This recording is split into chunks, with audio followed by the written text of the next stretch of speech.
همه روزه در بینای مرکزی فرهنگ شهر исфара ансамбли رقصی زمرد این گونه مشق میکند. این گروه دومی 10 سال است که فعالیت داشته و رهبر آن گوهر میرجمایو میباشد. ансамбли رقصی زمرد از دیگر ансамبل های رقصی فرق دارد، زیرا آن یگانه گروهی رقصی است که در شهر исфара ولایت سوخت فعالیت مینماید. هیئت این گروه در چورابینی‌های مختلف هنرنمایی میکند. از این لحاظ آنها را میباید که برای اشتراک در چورابینی‌های مختلف همیشه آماده باشند.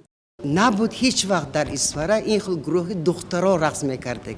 چقدر که معرکه میشد در شهر ما، همه این معرکه با انسامبل اشتراک میکند. خوشبختانه انسامبل ما 2 بار در نزد جناب عالی برآمد کردند. جناب عالی بسیار آفرین گفتند با این انسامبل ما. وقتی خوجم برفتیم شهر جبار رسول با جناب عالی آمدن، اونجا با ما رقص مناجات نشان دادیم. گفتن که رقص کلاسیکی این چیز بسیار مرکب، بسیار زیبا از عهده همین رقص انسامبل زمرد برآمده است. آفرین. این بود برای ما خوشبختی کلان.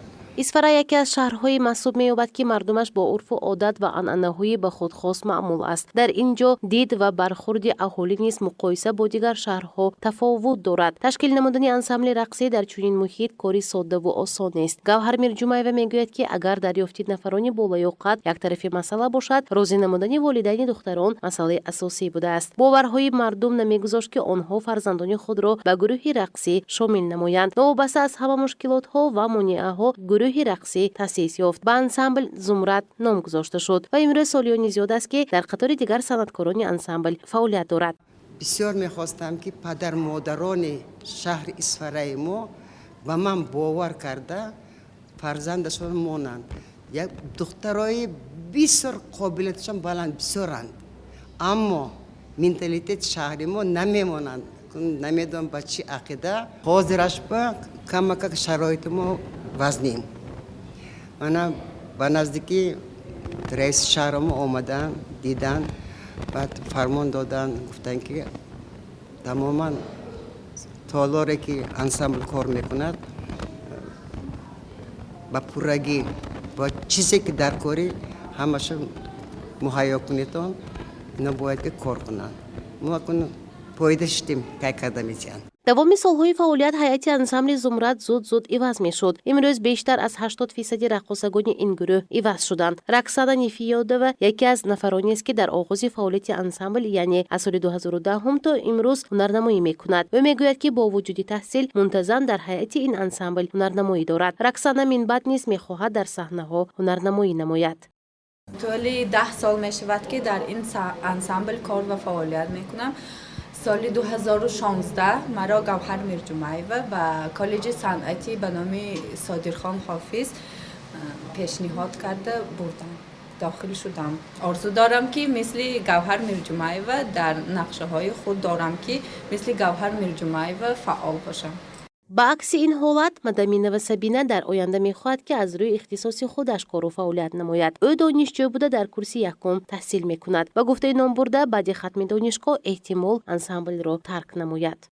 طولی 1.5 سال شد رقص ها را خیلی خوب آموختم و حالا باشد یک چند نمودهای رقصی تاجیکی ازبکی را میتونم و فخر میکنم که در این انسامبل رقص کرده ایستادم و همزمان من دانشجوی فیلیال دانشگاه davlатии تاجیکستان در شهر исфара می باشم. دانشجوی کورس یک هستم. وقتی که من در این دانشگاه خوانده ایستادم کوشش میکنم به این انسامبل آماده کار و فعالیت کنم تا 4 سال دیگر و بعد شاید که از انسامبل رقصی روم، چون که با اختصاص خود کار میکنم. новобаста از مشکلی‌ها و معماهای جای داشته گوهر میرجمایو کوشش میکند که انسامبل رقصی زمرد فعالیت نماید. امروزها در نزد انسامبل گروهی رقصی کودکانه نیز عمل میکند. این دخترکان خردسال اعضا بوده مهارت رقص را میآموزند. این انسامبل برای جوان دختران مکتب آموزشی بوده. آنها مهارت خود را در صحنه‌های گوناگون نمایش داده و در نزد راهبر کشور نیز هنرنمایی کردند. و از جانب پرزیدنت جمهوری تاجیکستان امامعلی رحمان برای مهارت انسامبل بهای بلند داده شد. گوهر میرجمایو میگوید که در پیش نقشه های زیاد دارد. 5 سالگی استقلالیت سر کرده من همه معرکه با رقص مانده. 30 سالگی با من یک نقشه کلان دارم.